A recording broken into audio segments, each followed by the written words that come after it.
We all have this instinct to reach out into the world and shape it according to our will. It's natural. It's part of what drives human progress. But somewhere along the line, that instinct turns into an obsession, and it becomes pathological. We start trying to control everything: our partners, our children, our friends, even strangers who barely know our names. And the tragedy is this: the more you grasp at control, the more you feel it slipping through your fingers. The harder you squeeze, the less you actually hold. Think about the times you've tried to force someone to change. Maybe it was someone you love. Maybe you believed if you just said the right words or applied the right pressure, they would finally become the version of themselves you needed them to be. And then you discovered something devastating. People don't bend simply because you demand it. They resist. They recoil. They resent you for it. And in the end, you're left exhausted, and they're left farther away than ever. This is the prison of control. It tricks you into believing that if you just hold on tighter, if you just plan harder, if you just dictate more firmly, you'll finally get peace. But the exact opposite happens. Peace evaporates. Joy disappears. What's left is misery, a kind of invisible cage that you built yourself. The truth is this: there are only two things you can control with any reliability: your own actions and the meaning you assign to what happens around you. That's it. Everything else is chaos. And yet, most of us spend 90% of our lives investing energy in that chaos, demanding it behave, insisting it bend to our will. We waste years shouting at the wind instead of learning to adjust the sails. I've seen people destroy their entire lives because they couldn't grasp this simple fact.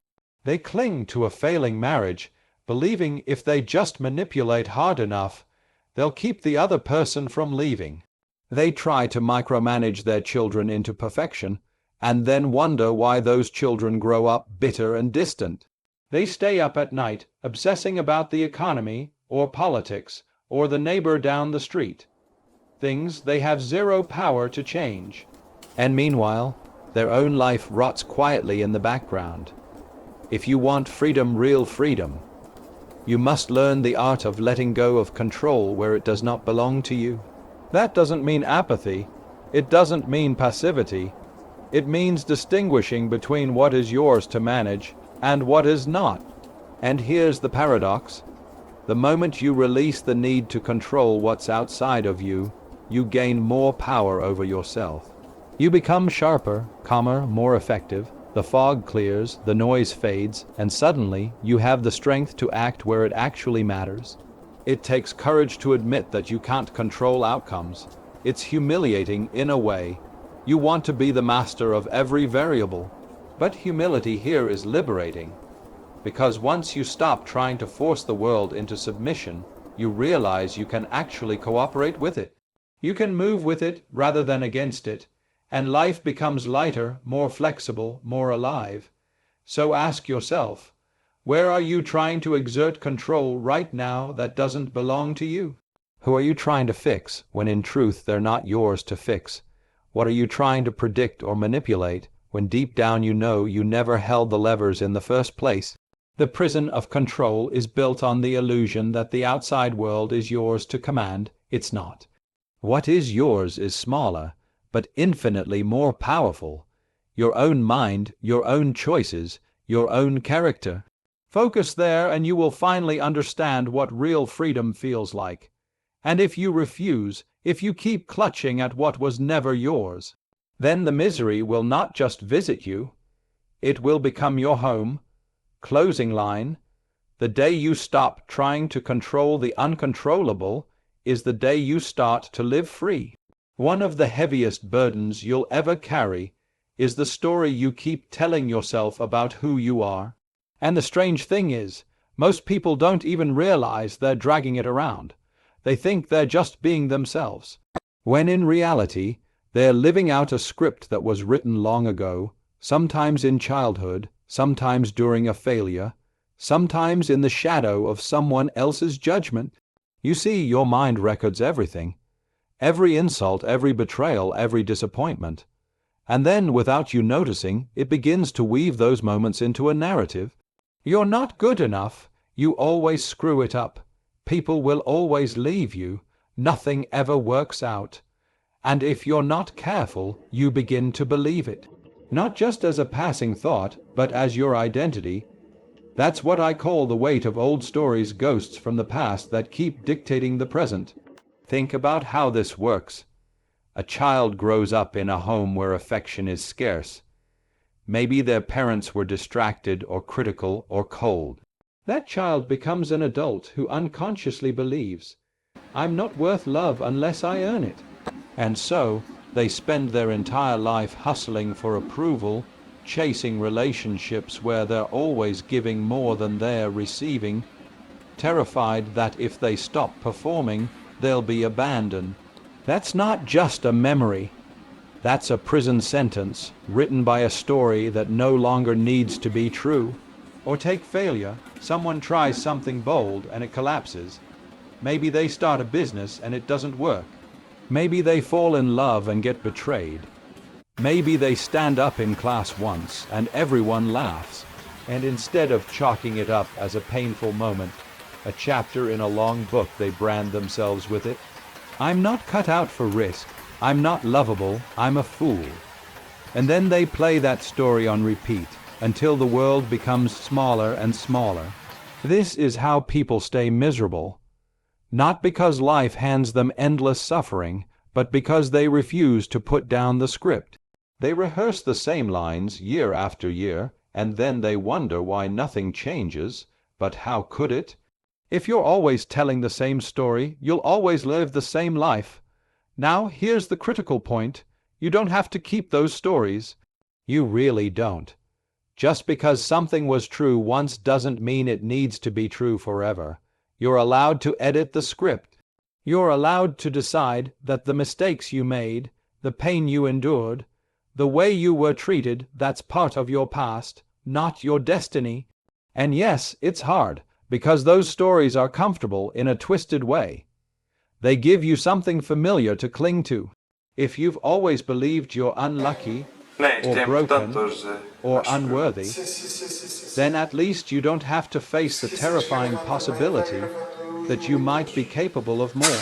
Change is frightening, but so is spending your life carrying a story that was never meant to be permanent. Here's the truth: your old stories will never voluntarily leave you.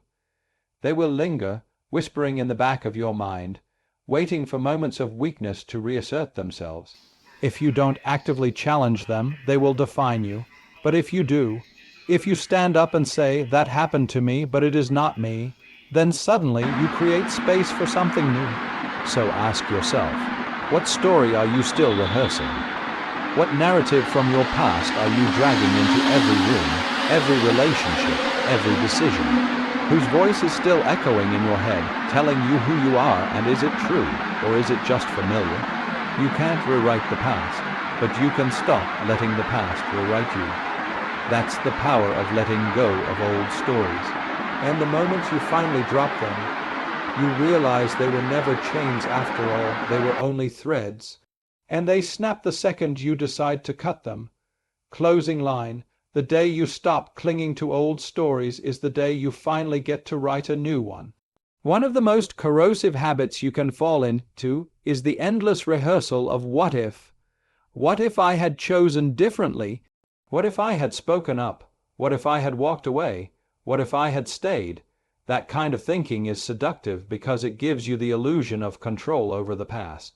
You feel like, maybe, if you replay it often enough, you'll finally rewrite the outcome. But you can't. You know that. Deep down, you know that.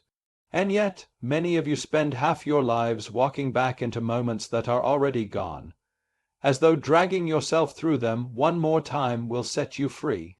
The past has one job: to stay where it is, and your job is to decide whether you'll keep living there or not. Every time you indulge in what if, you're bargaining with a ghost. You're negotiating with something that has no substance, no capacity to change. And while you're doing that, the present, the only place you can actually do anything about your life, slips away. Regret is powerful. Don't underestimate it. People think regret is harmless, just a thought, but it isn't. It shapes your posture. It poisons your relationships. It makes you bitter. You can hear it in the way people talk. Their sentences begin with, if only. If only I'd chosen another career. If only I'd been braver. If only I'd met the right person sooner. And those words sound innocent, but they're actually a declaration. I'm not living now. I'm still stuck back there. I've seen people ruin decades like this. A man loses his business, and 20 years later, he's still angry at himself, still replaying the moment he signed the wrong contract, still living in 1985 instead of in the present. A woman walks away from someone she loved, and decades later, she still whispers to herself at night, "What if I hadn't?" And while they're busy circling those old wounds, the opportunities of today pass by unnoticed. The terrible irony is that while you're stuck on what if, you're actually repeating the same mistake. You're wasting the present, just like you wasted the past moment you're mourning. You're compounding regret. You're stacking one lost chance on top of another. And before long, your whole life is just a museum of unrealized possibilities, when it could have been a workshop of real ones. So what do you do instead? You stop asking what if, and you start asking what now. That's the shift. What if anchors you to a place where nothing can move? What now pulls you into a place where everything is possible? It doesn't erase the pain of what happened. It doesn't magically fix the losses, but it does something far more important. It breaks the cycle. It forces you to engage with reality, not fantasy. And make no mistake, what if is a fantasy. It's an imaginary world where you always choose correctly, where you always avoid pain, where every door you open leads to happiness. But life doesn't work like that. If it did, you wouldn't be here.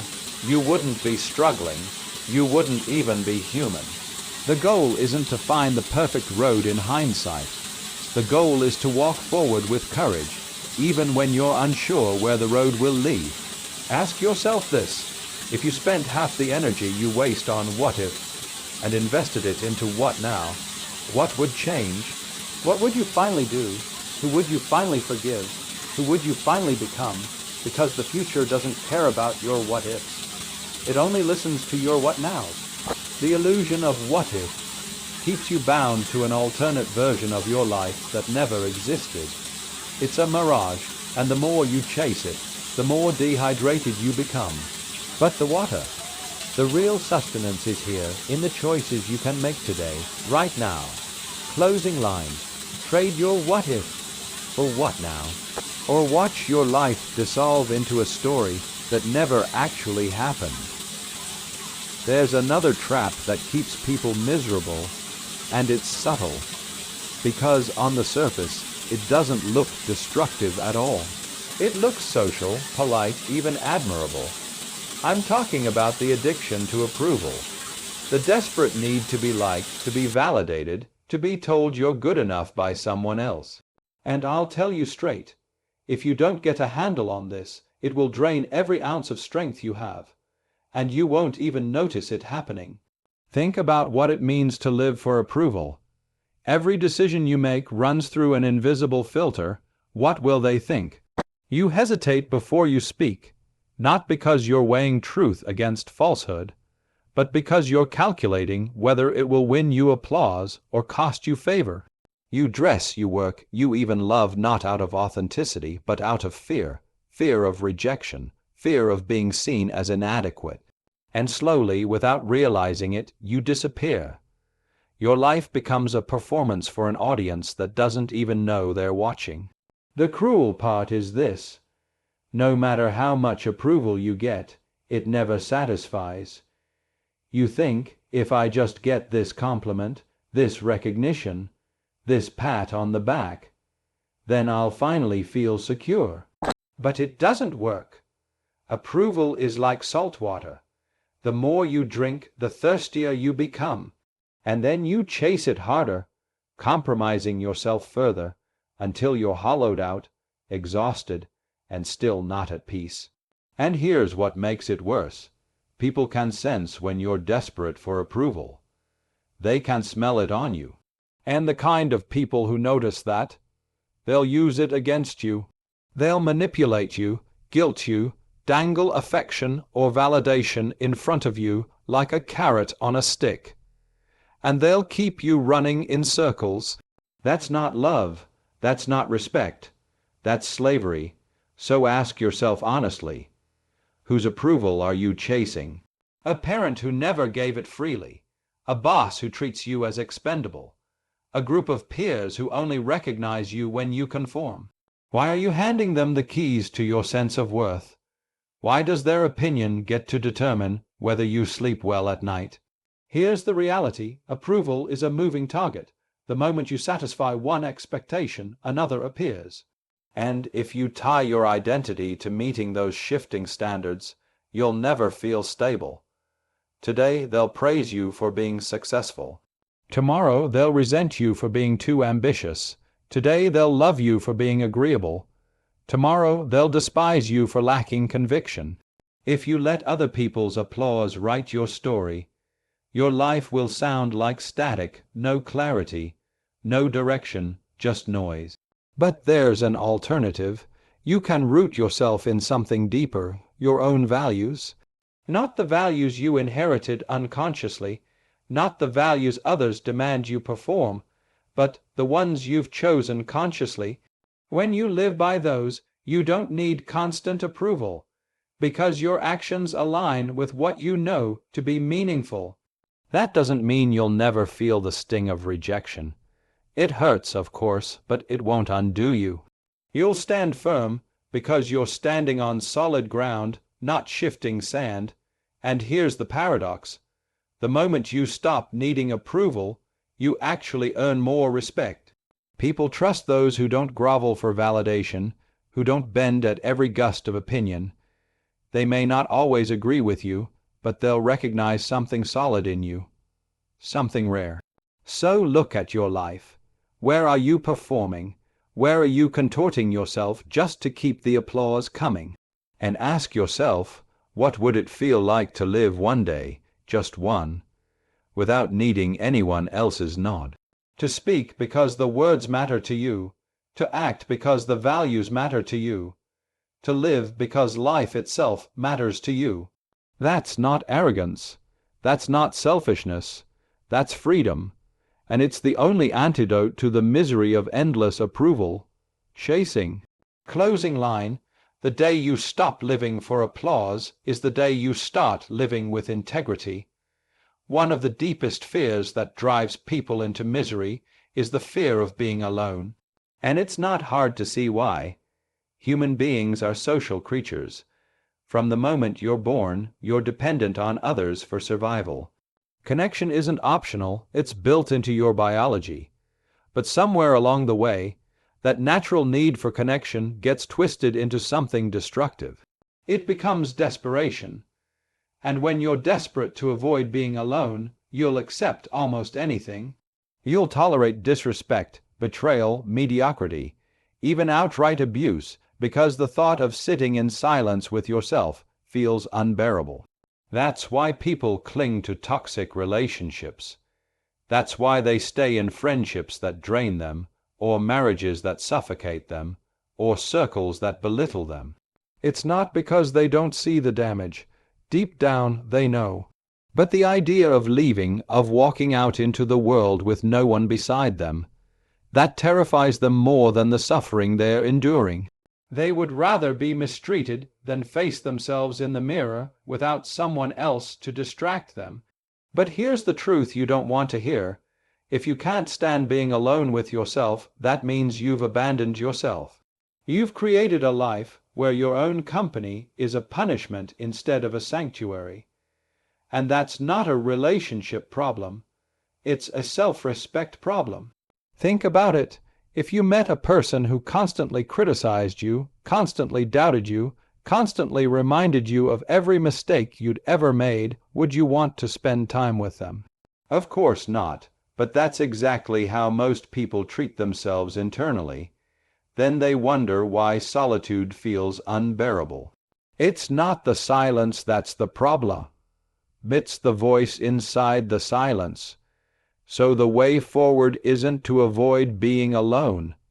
It's to transform what being alone means. Solitude, when it's embraced, is not emptiness. It's clarity. It's space to think, to recalibrate, to hear your own voice without distortion. It's the ground where identity takes root.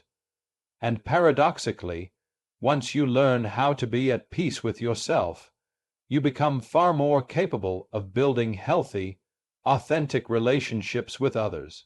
Because you're no longer clinging, you're no longer bargaining your dignity for company, you're offering presence instead of pleading for attention.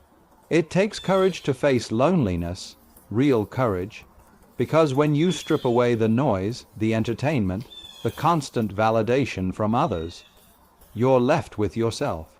All of it, the parts you're proud of, and the parts you've been running from. And most people don't want to face those shadows. But if you don't, they'll haunt every relationship you enter. You'll project your insecurity onto others.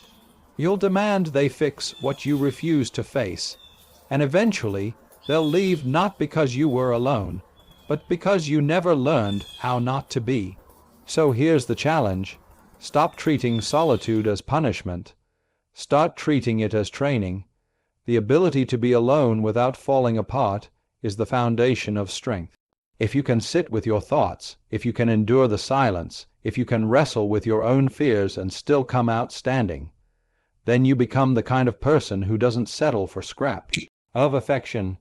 You become the kind of person who chooses relationships out of abundance, not out of desperation.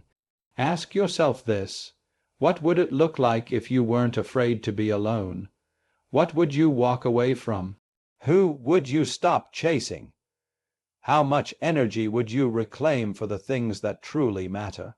Because the truth is, you can't build a life worth living if you're terrified of walking a stretch of the path by yourself. Aloneness is not the enemy, it is the forge. It's the place where you're tempered, shaped, and prepared for everything else. And if you never enter it, you'll remain weak, fragile, and dependent, no matter how crowded your life seems. Closing line. Only when you learn to stand alone do you finally earn the right to stand with others. At the heart of all misery lies one simple truth. You are holding on to something you cannot change. It doesn't matter what form it takes, the past, another person's choices, the way life unfolded when you wished it had gone differently. The shape of it varies, but the essence is always the same. You're clutching something immovable, and because you refuse to release it, you remain stuck, chained to a reality that no longer exists. Look closely at your own suffering. Strip away the details, the excuses, the elaborate stories you tell yourself, and you'll find this pattern hiding underneath. You want life to be other than it is. You want someone who hurt you to undo what they did. You want a chapter that's closed to somehow reopen. You want the clock to spin backward and hand you another chance. And because you can't have that, you live in torment.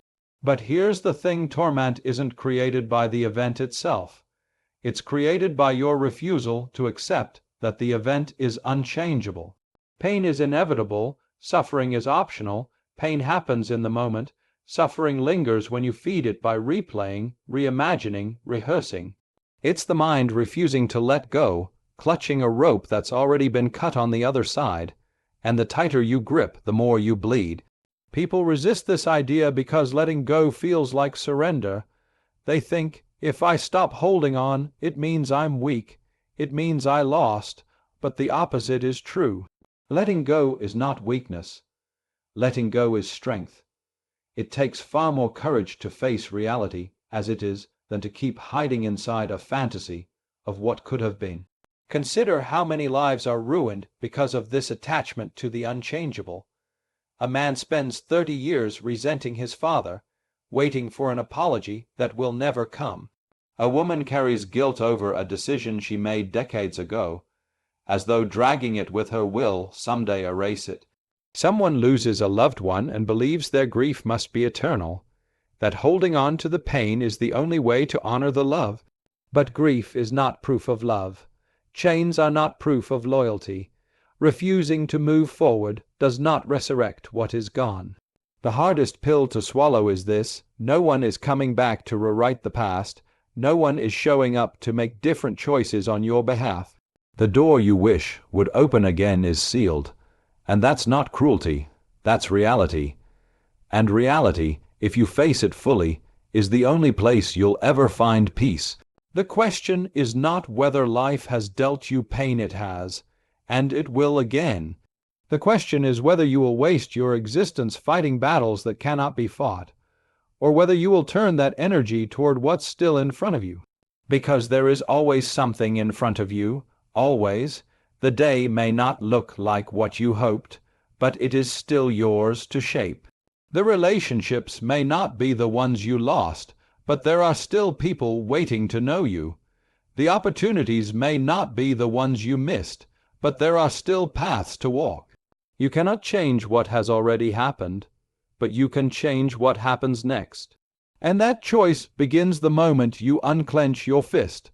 Stop bargaining with the past and decide to engage with the present. Ask yourself, what are you still clutching that no amount of wishing, no amount of anger, no amount of regret can alter? And what would it feel like to finally set it down, to stop dragging it into every day you wake up, to breathe without the weight of it pressing against your chest? That's not abandonment, that's liberation. That's life. The one thing you must let go of is your attachment to what cannot be changed. Everything else, the fear, the regret, the misery, flows from that one refusal. But the moment you release it, you don't just lighten the load. You discover that the road ahead was always open, waiting for you to finally walk it. Closing line: the day you stop clinging to what cannot change is the day you finally step into the life that still can. So what does all of this come down to? It's simple, but it isn't easy. Your misery is not born from the world itself.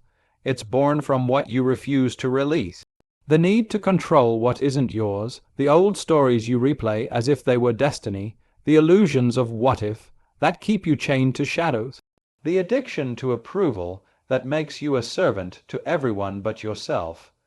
The fear of being alone that drives you into cages you could walk out of at any moment. And above all, the attachment to what cannot be changed. These are the anchors. They drag you down, they hold you under. They convince you that drowning is the same as living. And you don't have to carry them anymore. You can set them down, but only you can do it, no. One else will come along to lift them off your shoulders. You get one life, one, and the clock is ticking whether you cling to misery or choose freedom. So the question is this: will you keep holding on to the very things that keep you trapped? Or will you let them go and finally step forward into a life that's actually worth living? Closing line: let go or stay miserable forever. The choice is, and always has been, yours.